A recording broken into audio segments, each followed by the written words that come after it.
In this video, I'm going to show you my morning routine. Day 1, the blowout. Let's get started. I start with my hair damp, not really wet if I can help it, and I apply some leave-in treatment. So I'm actually using, it's by Aveda, it's called Botanical Repair Strengthening Leave-In Treatment. I've been using this on my hair for maybe about 2 years now. I really like it as a leave-in treatment. It has some heat protectant in it as well, which is really helpful for my blowout. The next product is a newer one that I've been using. This one is by David, and it's called the Orchid Oil Treatment. I just really like this oil. I find it not greasy, it's not heavy, and it just makes my hair super soft, and I really like it. Notice when I'm putting in my products that I do focus on the mid shaft and ends and then work my way up towards the root, not really spraying anything into the root, because this product, my root lifter, it's called Volumizer. It's also by David, and I've been spraying that into my roots. Anything that is volumizing any of those root lifters, you don't want to put them on the ends of your hair, just at the root, because that's where you're looking to get your volume from. I let my hair air dry for a little bit, as long as I can. Sometimes I'll do my makeup, I'll have my coffee, because you don't want to put product in your hair when it's really wet. Your hair can only absorb so much liquid, and if you have really wet hair and you're trying to put product in it, it's not going to accept the product the way that you want it to. So try to have your hair just damp and not really wet. The other thing this is going to help with is how long it takes to dry your hair. I have a lot of hair, and so my hair does take a bit to dry. So I just rake that product through, make sure it's all evenly distributed. I'm going to pick up my blow dryer and my favorite brush. It is by Olivia Garden. It's an oval brush. It's a vent brush, so it has holes in it, and it has boar or natural bristles on one side and a synthetic nylon bristle on the other. This allows me to grip the hair with the nylon bristles and really smooth it out with the natural. I love this brush. It's been a game changer with my blow dry. So I start by sectioning off the top of my hair. So everything above the parietal ridge is the top of my head.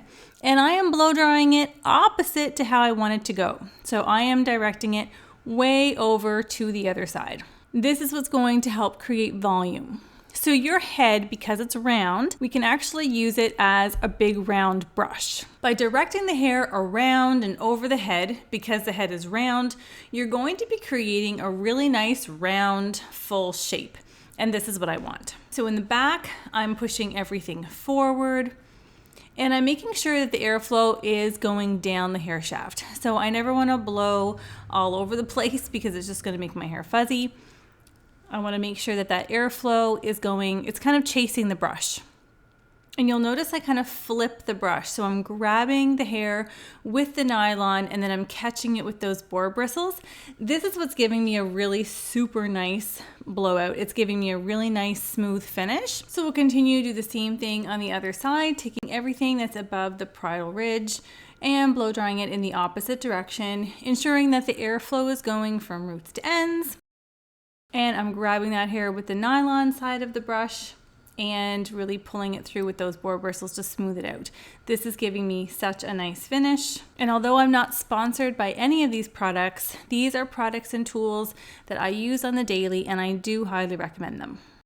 So now I'm going to do everything under or below the parietal ridge. So I'm going to take my hair, I'm going to scoop it with the brush.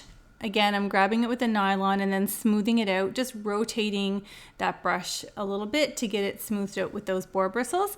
And I'm chasing the brush with the blow dryer.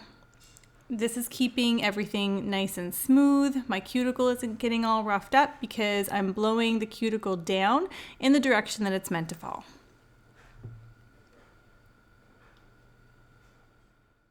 And I like to give it another little twist at the bottom. And this just gives me a little bit more shape, so it's not quite so straight. I find getting the back a little bit trickier, but I do just grab it with the brush, making sure that the air is flowing downwards and that I'm not roughing it up too much, but it is a little trickier. Sometimes at the end, what I'll do is I just bring the back into the front and then I can grip it well. So here I'll just take the back and I just pull it into the front. It just makes it easier for me to get a hold of.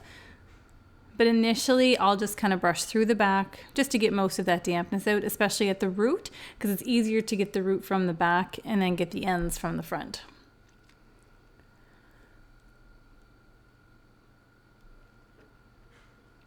This is a big job. If you have long hair, you know what I'm talking about. It can take a long time and it's a tedious thing to do. However, with my hair, I only wash it every 4 to 5 days. So in the future, I hope to do some videos to show you what I do on the other days, because I obviously don't do this every day. But this is going to last me 4 to 5 days. Choosing the right product is so important, because if you're using a lot of product in your hair, then your hair is going to feel oily and more dirty a lot faster. So here we go. At the end, I can give my hair a flip and you can see how it just has some nice lift at the root. I really didn't have to do anything to it. No back combing is necessary. It just falls right into place. It's still a little bit damp in at the root, so I'm just going to go through it one more time just to make sure. That's something you want to be really mindful of. If your hair isn't 100% dry, what's going to happen is it's going to flop. So if you're struggling with the fact that you have volume when you leave the house and then it collapses through the day, it could be the fact that it was slightly damp and you just didn't get it quite dry enough. Usually if the hair is cool to the touch, then it's still damp. If it's nice and warm, that means it's dry. So now at the end, I just go through and just bend all those ends a little bit, give my hair a flick, and lots of volume. And a nice shape. It's not just straight and hanging, but it does have a nice round shape that hugs the head, and I'm pretty happy with it. And you can go back through with this brush afterwards. Again, I can't say enough about this brush. Grabbing it with the nylon bristles and then smoothing it out with those natural bristles really does give it a nice polish. Now I do want it to last, and so I like to use, it's called Pure Abundance Volumizing Hairspray. This is also an Aveda product, and it is not an aerosol hairspray. I've really tried to get away from those over the years. I do find that they can be a little bit irritating to the lungs. Working in a salon, I notice that a lot more. So a little polish, and we're good to go. I hope you learned something, and I hope you enjoyed watching me get ready for the day. If you have any questions, please put them in the comments below. Thanks for watching, and have a great hair day.